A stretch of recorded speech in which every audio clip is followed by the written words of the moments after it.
Ravi de vous retrouver pour l'édition de 12h45. Bonjour à tous, le sommet de cette session d'information. La santé et la sécurité au travail sont un enjeu pour les employeurs. Il faut encourager les entreprises à s'acquitter de leurs obligations et de leurs responsabilités vis-à-vis des travailleurs.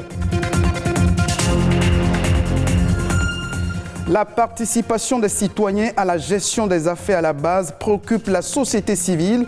Ces acteurs ont lancé le projet Participe Odel qui vise à améliorer et à mobiliser les ressources financières au profit des collectivités territoriales. Savez-vous qu'une première bonne impression peut vous faire gagner votre emploi entre tenue chic et classe? Que faut-il porter pour un entretien d'embauche? Un spécialiste en style vestimentaire nous aide à faire un bon choix dans ce journal. Ce 28 avril est dédié à la Journée mondiale de la sécurité et la santé au travail. À l'occasion, l'Organisation internationale du travail recommande aux employeurs de protéger les travailleurs et de les maintenir en santé face aux risques d'accidents et de maladies. La prévention contribue à offrir un environnement de travail valorisant, sans stress, favorable à un développement positif et enrichissant des ressources humaines. Vincent de François Bonon, expert des questions de santé, de sécurité au travail, nous édifie. La santé et la sécurité au travail n'est rien d'autre que le domaine qui permet de s'assurer de l'intégrité physique et mentale du travailleur sur son lieu de travail. Au plan national, les tests qui régissent le domaine sont mis en place. Les entreprises sont sensibilisées, sauf que on va remarquer que l'exécution de ces dispositions ne suit pas automatiquement. Il y a le Code du travail, par exemple, dont les dispositions exigent un certain nombre de comportements au travail. La loi 98, qui en ses articles 182 à 206 a mis en place des dispositions pour protéger la santé et la sécurité des travailleurs. Au-delà de ça, il y a plusieurs autres décrets arrêtés que les travailleurs peuvent lire pour s'imprégner des dispositions qu'ils doivent respecter, notamment l'arrêté 022 qui porte mesures générales d'hygiène et de sécurité au travail. Le premier avantage, c'est pour soi-même de s'assurer qu'on travaille en sécurité, qu'on évite les accidents et les maladies professionnelles et qu'on peut travailler toute une carrière sans faire un accident. Et l'avantage pour un employeur de mettre en place ces dispositions, c'est de s'assurer que ces travailleurs sont en bonne santé, sont productifs, ce qui, bien évidemment, a une influence sur les performances de l'entreprise. Le cheval de bataille, c'est surtout d'assurer la formation des acteurs, la formation des employeurs et des travailleurs, d'essayer de faire en sorte que toutes les entreprises puissent mettre en place le comité d'hygiène et de sécurité et puissent se doter d'un service de santé au travail pour assurer la sécurité et la santé des travailleurs. Santé et sécurité au travail, il y a nécessité de limiter donc les risques professionnels. La participation citoyenne à la gestion des affaires au plan local est une préoccupation pour les gouvernants, surtout pour les acteurs de la société civile. Pour une meilleure amélioration et la mobilisation des ressources financières au profit du développement des collectivités territoriales, ces acteurs de la société civile, pour être plus précis, ont fait l'option du projet Participe Odel. De quoi retourne donc concrètement ce projet? Le projet Participe Odel, Ulvaeus Balogun pour plus de précision. C'est l'incapacité des communes à développer des stratégies de maîtrise et de valorisation de leur potentialité en vue de la promotion de l'économie locale qui a engendré le projet Participe Odel. Une initiative de l'ONG Alcré, de Social Watch Bénin et de VNG International qui vise à contribuer à promouvoir un développement local accéléré, soutenu par une gouvernance transparente et inclusive.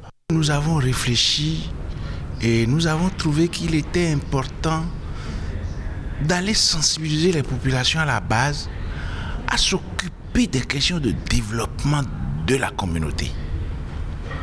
Parce que le développement de la communauté permettra le changement de leur train de vie. Or, pour commencer ça, il faille travailler sur le mental des populations. Ils ne s'intéressaient à rien qui soit fait dans la commune pour développer la commune. Participe Odel veut ainsi consolider la présence des citoyens dans les instances de prise de décision, renforcer la transparence budgétaire avec un accent particulier sur la lutte contre la corruption et accroître la mobilisation des ressources financières locales. Il faut que les citoyens réfléchissent aussi et fassent des propositions au conseil communal par rapport à la mise en valeur des potentialités qui existent dans les communes. Il faut que les populations aident le conseil communal à sensibiliser les gens dans les marchés, dans l'administration, pour que les gens puissent payer leurs taxes. Tout ça pour permettre à la communauté d'avoir des fonds propres pour aller sur le marché de la recherche de financement. Ce programme entend donc contribuer à la valorisation des potentialités économiques dans la planification, l'élaboration et la programmation du développement communal. Il doit impacter 49 communes réparties dans 11 départements sur l'ensemble du territoire national. Merci à vous. Ulvaeus Balogun retient donc qu'en plus des projets-programmes mis en œuvre chaque année par nos gouvernants pour le développement des collectivités territoriales, le projet Participe d'elle vient ainsi renforcer le développement à la base. Un autre sujet dans cette session d'information, on parle à présent la mode. Savez-vous que pour un entretien d'embauche réussi, il faut une tenue vestimentaire adéquate, surtout lorsqu'on est une femme. Et pour une première impression, il est capital de rester sobre et de privilégier l'élégance et le classique. Que faut-il porter pour un entretien d'embauche? Ariel Alahassa est spécialiste en style vestimentaire féminin et elle nous édifie. Pour un entretien d'embauche, il faut porter des tenues sobres, pas de tenues sexy, parce que c'est pas pour aller en boîte. Il faut porter des chemisiers, des robes tailleurs, des vestons ou des ensembles tailleurs, pantalons, vestes, jupes, vestes. Je pourrais citer 4 couleurs. Le noir qui représente le leadership, le bleu nuit qui représente la créativité et le travail en groupe. La couleur blanche qui montre votre sens de l'organisation et votre côté méticuleux. Ensuite, le gris qui représente un peu aussi l'esprit de créativité. Quand on a par exemple une poitrine forte, il faut éviter de mettre, pour aller à un entretien, de mettre des décolletés plongeants qui va faire voir l'essence de vos seins. Bon. Et il ne faut pas mettre aussi des cols roulés qui fermeront votre poitrine et la poitrine sera taxée. On verra plus la forme de votre poitrine. Bon, il faut miser sur des tenues moins serrées. Quand par exemple, si on a les hanches, on ne peut pas mettre du pantalon pour aller à un entretien d'embauche. Le recruteur aura juste les yeux sur vos rondeurs. Il faut peut-être porter un pantalon un peu évasé, pas slim, un peu évasé, ça va un peu équilibrer la morphologie au niveau de vos hanches. Il ne faut pas porter des sandales. Il faut mettre des escarpins, des ballerines à petits talons. Des talons qui vous permettront d'être à l'aise quand vous serez assis et vous ne serez pas stressé, nerveux. Parce que quand vous portez une chaussure qui fait mal au pied, et puis une chaussure dans laquelle vous avez du mal à marcher, votre nervosité se fera ressentir par votre recruteur. Dans la suite de cette session d'information, Arnaud Adadja nous propose La Nation en bref, un condensé de quelques sujets pêle-mêle au plan national.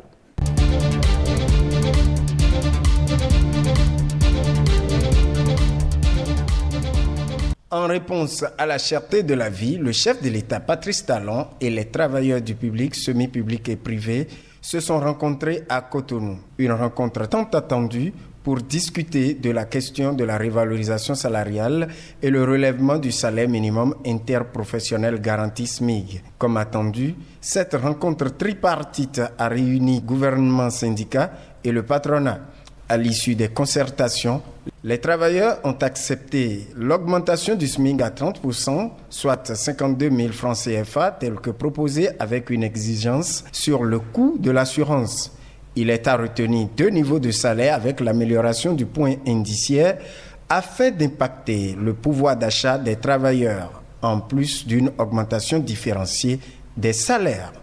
Il a été annoncé qu'elle sera faite en 4 paliers de 52 000 francs à 100 000 francs, de 100 001 à 200 000, de 200 001 à 500 000 francs CFA et les plus de 500 000 francs CFA.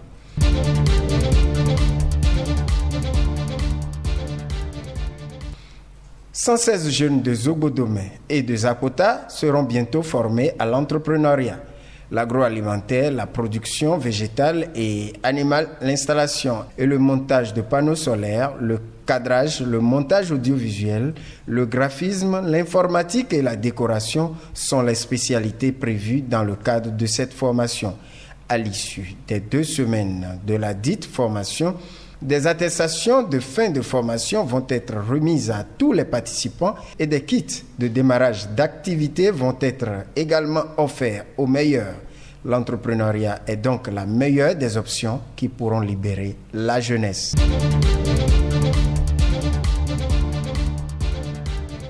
Ce jury vient de valider 6 ans de travaux de recherche sur les changements climatiques avec la mention très honorable. Structure écologique et dynamique des groupements végétaux des forêts naturelles de Koubé et de Dogoketou dans le contexte des changements climatiques et globaux, Sud-Bénin, Afrique de l'Ouest, des recherches effectuées par Armand Kengbo pour l'obtention du grade de docteur en sciences agronomiques de l'université d'Abomey-Calavi. Dans un document de 334 pages, l'impétrant a fait des observations sur la baisse du niveau de pluie et de la disparition de certaines espèces par effet de changement climatique dans les régions objets de ces recherches. Il a ensuite proposé des solutions pour la régénération des espèces végétales menacées de disparition.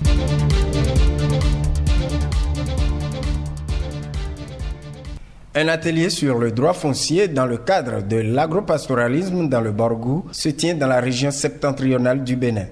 Initié par la coopération allemande GIZ, l'objectif de cette rencontre est de faciliter la reconnaissance et la valorisation du droit foncier par l'accompagnement pilote de thématiques telles que l'agropastoralisme.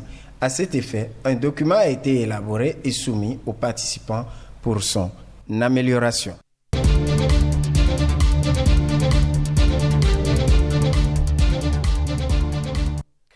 C'est sur ce condensé de l'actualité au plan national que se referme cette session d'information que vous pouvez revoir bien sûr sur le www.ortv.bj.